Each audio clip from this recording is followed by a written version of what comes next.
Ladies and gentlemen, welcome to the Kim Barrett Show. I am your host, Kim Barrett, and on today's episode, we are joined by the amazing Miss Ellie Swift.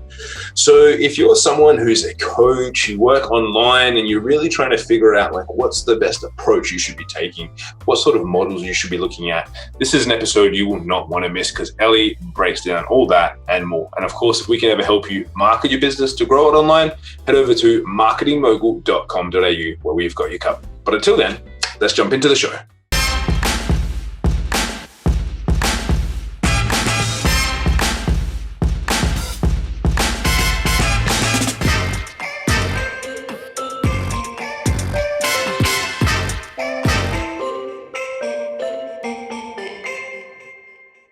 Ellie, thank you so much for joining us today. Really appreciate you making the time.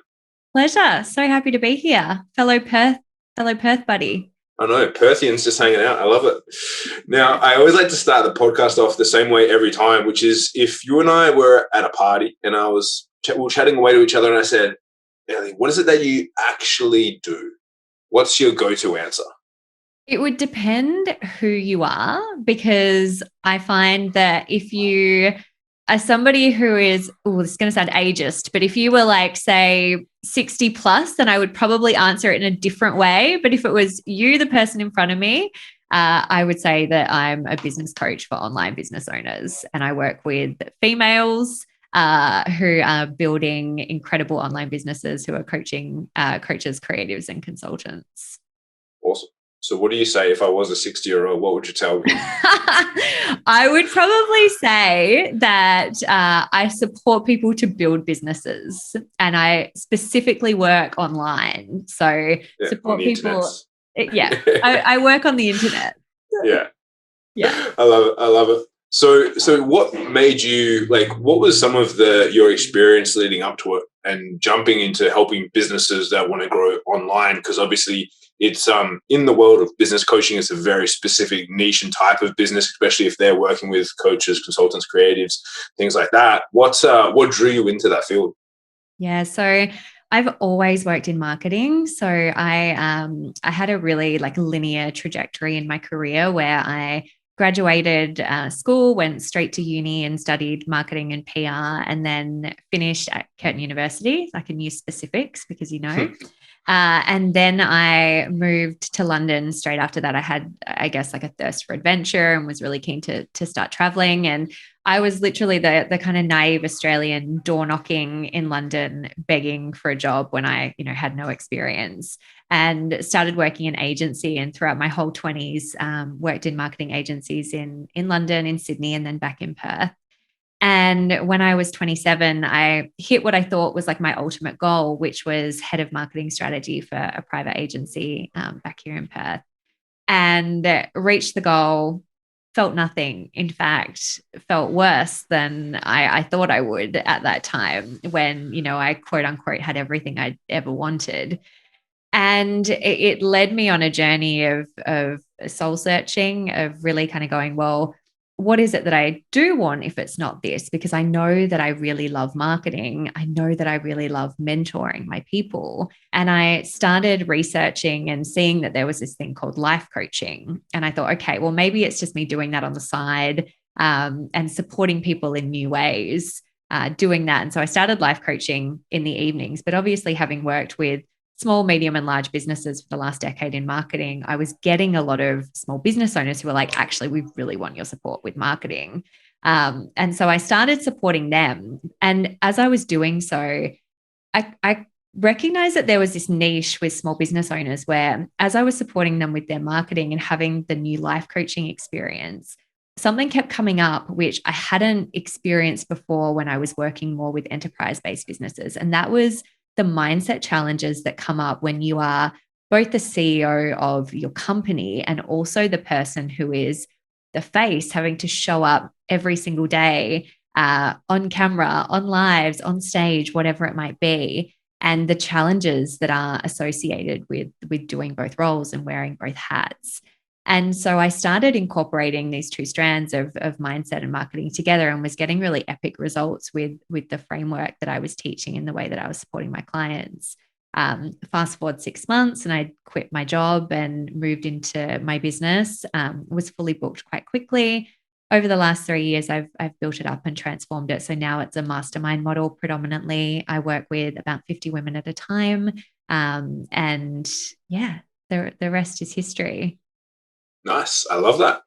And so, you deliver it in a mastermind model. How long does it take for when people come through? Like, what's the sort of process? Because I'm assuming this is going to be an assumption, but I'm going to assume that they probably have all different levels and probably varying problems that they're facing when they come in. How do you kind of manage that? Yeah, so it's interesting because I still have kind of like an income level that people are at. So my mastermind supports people who are 2K to 10K. And then I've got an inner circle experience, which is where I support people who are earning 6 figures and building to multi 6 and 7 figures. When I kind of look at the process though, what I've found, and I'm sure you've probably experienced a similar thing, is that the difference between earning, say, 10K months and like 50K months is it's the same process, but really just refined. And so when I am supporting my mastermind, I find that a lot of people continue coming through that experience because we're really teaching the same concepts, but we're just teaching them in an elevated way, depending on where they're at. And the way that I teach within my mastermind is that there's a bespoke element. So I am coaching them and meeting them where they're at, because I really believe that every business is so unique, and there's an element of needing that. And I know that the way you work, you obviously coach and incorporate a lot of that personalized approach as well in the way that you show up. So I start with people when they're earning 2K plus, and I've got a range of different lower end programs that people can go through, which are shorter, sharper programs when they're starting out the gate in their business. But that's really my preference. I love that. Okay, I know what I'm doing. I'm off and racing, and I'm at that point where I really want to commit. Yeah, amazing. And what are some of the similarities, or maybe not similarities that you see across people where it's like, I kind of see this same mistake being made time and time again, something that hinders those people from kind of getting, results maybe faster, easier, smoother? Yeah, so the framework that I teach, the Swift marketing method, is the model that to build a successful online business, you really need to be focusing on your mindset, your marketing, and your strategy. And when you do all those three things, you've got the ability to build something really powerful and sustainable. And so to answer each of those three things, the mindset thing I would say is not adopting, what I see so often is people not adopting a CEO mindset. So when I talk about CEO mindset, it's essentially this concept of like putting your CEO hat on and making decisions from that place rather than letting your feelings, your emotions dictate how you run your business. So Ellie, the human, might want to, spend her Wednesday afternoon having a nap because that's what feels good for me. But with my CEO hat on, Ellie, the CEO, my business might require me to be on 3 sales calls that day. So being able to really take on that CEO approach and go, as the CEO, what does my business really need from me? The marketing thing that I see the most is not really owning showing up and being afraid of being seen and being afraid of being seen consistently. So resisting this idea that you can be out there sharing constantly and that you're not going to overwhelm people and that you're not going to be in people's face over and over again, but rather that people actually need to see that message from you. I think we're up to like statistically 27 times now, and it just keeps going up and up and up before they're going to purchase from you. And so knowing, like moving through that of actually, I need to be showing up consistently and I need to really be in front of my ideal client consistently to generate results. And then strategy-wise, the biggest challenge I see there is throwing shit against the wall and seeing what sticks rather than actually going in with a plan. So, being, I guess, at the mercy of the online space, as a consumer and saying, oh yeah, these types of Facebook ads are working really well, plus this type of Pinterest marketing is working well, plus this type over here, and then allowing yourself to get so consumed by all of the ways that you could potentially show up in your business because you're seeing all the other ways that other people are generating success rather than coming back to, well, what are you selling? What are you sharing? Who are your ideal clients? How are you going to show up to create a really incredible consumer experience that's going to direct your customer to you? Knowing that actually incorporating too many elements is going to hinder your process, and it's the antithesis of creating success because it's going to slow you down. It's going to confuse your customer. It's going to confuse you, and it's going to stop you from really being able to create that consistency and generate consistent sales. So those would be the three core things. Amazing. And I've got to ask, is out of curiosity, is that a genius model that you use to kind of map that out? No. Okay. I think just from working in marketing for a really long time, I know that having a framework is really key. And it's definitely what I teach. So I teach it as like a signature framework method. And so that's really just me kind of adopting that approach of creating that differentiation through that method. And I feel quite grateful that that story kind of unraveled for me. But that said, I really believe that most people already have that in them. It's like, if you have the vision in you, there's going to be that story component within there that sets you apart, that creates that differentiation. It's just about like drawing it out. Yeah, 100%. No, I love that. Yeah, because there's another guy from Perth as well, Simon Bowen, who invented the Genius model. And it's literally like, it's the three core areas and it's like the overlaps of them. And he has a whole models method around it. So whenever I hear someone say the word like model or method, I'm like, I wonder if that's from Simon. Because I don't know Simon. I'm going to have to look him up. Oh yeah. You because of how you articulated that. If you haven't already seen your stuff, you'll love it. You'll froth over it. Check it out and say, hey, I got confused as being one of your clients. Yeah, I'm always just curious because I can normally, when I see models, I can normally tell because it's like he has a very particular way of drawing them, which is always interesting as well. And for yourself then, obviously you mentioned that linear progression, and for anyone hearing, it sounded like you went from a job, started doing a little something on the side, then you went to fully booked.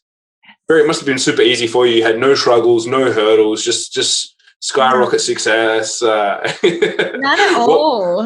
What were some of the biggest things that you kind of faced as you were going through that process? Yeah. So my biggest thing, and I did have fast growth in the early years of my business, but that fast growth came as a result of having worked in marketing for 10 years. And so I think that's the really important thing to reference there, is that I didn't start my business from nothing. And I have so many clients that start with no prior expertise and go on to create amazing businesses. Some quickly, some take a little bit more time. There's really no right or wrong. But for me, my story was that I very much had that quick growth because I also had this like 10 years behind the scenes. And I think it's really important to say that, because so often we can take hold of that and go, overnight success, like, oh, how did that happen? How do I replicate that? But my biggest challenges were all related to burnout. And, not pricing myself as I should have from the get-go, being really boundaryless in the way that I was taking on clients. I remember having the thought in the early days of my business of, I'll wake up from 4 a.m. and coach till 10 p.m. if that's what's required of me. And that thinking was never going to serve me, and it didn't. So 6 months into my business, I completely burnt out.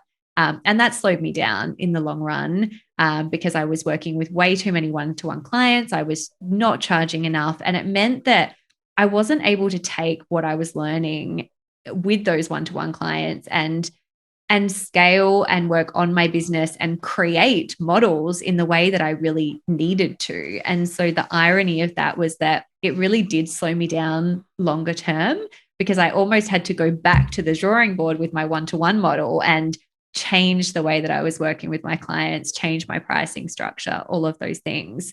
And so that's the biggest challenge that I faced, and the biggest recommendation I would make is just be really mindful of creating a business from the start that is not going to burn you out. Like, trading time for money absolutely is something that you can do when you're building your business. And I am all for, one-to-one services. I'm all for done for you services. But ultimately, you want to be doing it in a way that is setting you up to scale, and you're being really mindful of what your process looks like long term. So that was the biggie for me. I'm glad you said that, because it's like, to me, and I'll be curious to see what your like, if I came to you and I wanted to do one-to-one services, what you would tell me. Because I know that for me, when I see clients, and because we obviously do done for you services, we do marketing, Facebook ads for people, and then we also at a high level coach people in our mastermind as well. And whenever someone comes to me and they're starting a new service, or it's like a new avenue for them, and they go to one-to-one, I always go like, oh, like I know the conversation that we're going to have in 6 months' time. Like, I just know it, because I've seen it happen so many times. And it doesn't matter even how well I think I articulated to people. They're like, no, but I'm going to do that. And then in 3 months, they're like, remember how I said I wanted to do that? Yeah, I don't want to do that anymore. I'm like, oh, really? Oh, what a surprise. But what's your approach and feedback and insight when you see that, if someone came to you and they're like, oh, look, I really want to do, or I think I'm going to start a new service and I want to do it as a one-to-one coaching? So I'm actually all for one-to-one when you're starting out, because I really believe, as an option, if you're feeling that, because I really believe that there's so much you can learn from that experience, and there's so much that can come from that really does support your business moving forward. If that's something that you are desiring of, the only thing I would say is really thinking about, well, if I do decide that I want to set this up to scale, what does the transition look like? Because when you know that from the get-go, then you're already being strategic in the way that you're moving forward. So, for example, a client of mine quite recently, she's been running a group program model, and she's really not enjoying it. And she said to me, I really, really want to work one-to-one right now. Like, I cannot tell you how exciting that feels to me to offer one-to-one premium offers for my clients. And she asked me the question, though, could I do this in a scalable way? Like, is that going to be possible? And we've started talking about revenue share models and playing with options for her. And so with that at the forefront of her mind, she's able to go into this experience knowing that she's got opportunities moving forward if working really intimately one-to-one is the way that she wants to run her business. So just thinking ahead about what your business could look like. And I think the reason we shy away from doing so is because so often when we start, we kind of have this like, is that actually going to be possible for me? Like, am I actually going to be able to create a business that's that successful? And we limit ourselves because we don't necessarily believe that to be the case, or we don't have enough evidence around us of other people that have done that. And so, yeah, just allowing yourself to think really big about what your business could look like, and then taking the steps towards that, rather than limiting yourself because you think that you can only do one-to-one work. Yeah, I'm glad you said that in relation to the focusing on what the actual goal is, because that's, I think, where limits and hinders people, is where they do it, as you say, because they think it's good to do now. But then if you don't have a transition plan, you don't have an approach on how you will make it scalable, or how you want to specifically do it, or how you're going to make it premium as well, so that you can get that benefit, is where a lot of time I think people kind of fall over, because it's like, well, yeah, there's only so many hours in the day, and if you're just exchanging the time for dollars in that, it can become very difficult. So yeah, I'm glad you shared that part as well. Okay. So for anyone that's out there and they are a coach or business owner who is dealing with online, like, what do you see, being that, like, at the time of this recording, we're kind of in mid-September, like what should they be doing to prep themselves up for 2022, being that that's like going to be here in a click of a finger? Yeah, great question. So it's really interesting, because what I'm seeing at the moment is a lot of people starting to, gear up for next year during this time. I also think there's, in the Southern Hemisphere at least, there's always a synchronicity between like, okay, spring's here. let's go and actually and forecast ahead. Do something. Yeah. Exactly. The biggest thing I would say, and this is very obvious, and obviously I'll drill down a little bit, is like create a plan for what next year looks like, because your plan for next year starts now, and allow yourself the opportunity to, educate, learn, skill up, hire, whatever you need to do to grow next year. Start that process now, because if you start that at the start of 2022, then you're already going to be behind, because if you're building out funnels or new strategies or you're launching, you're going to need that prep time in some way. So the biggest thing I would say is start that plan now, start investing, start working out what that looks like for you. Obviously, there's so many models in the online space. And so I think when I hear that question, I'm like, there's so many ways I could answer this. I don't teach like one particular model. I've got clients who have, passive evergreen business models. I've got clients who do like launch only models. And I think that for my clients, all options work based on what kind of business you're wanting to run, agency models, what have you. But, with all of that in mind, I would get clear on what model feels like the right model for you, and then running towards that particular model and making a plan for that particular model, and then hiring mentors that can support you with that particular model. So rather than just kind of being vague about it and going, I want to make money online, it's like, how do you want to make money online? What does that look like? What kind of business do you want to create? Who are people out there that are expanders for you, that when you look at their business, you're like, I want that? I often hear, because I work with a lot of coaches, I often hear, I want to coach and I want to speak on stages and I want to, run courses and I want to run a mastermind and, I want to do all these things. And I definitely was the person saying that when I started my business as well, because I was like, all of it looks exciting, but, we can't go after all the things at one time. It's not going to work for us. It's not going to support us. So coming back to, what is the model you want to move forward with right now, and then taking the action to make that happen next year. Yeah, awesome. I think some great advice in there. So, Ellie, as we get towards the end of our time here together as well, I always like to ask a similar question every time to close the podcast off, which is there a question which I haven't asked you that I should have? Ooh, great question. I don't believe so.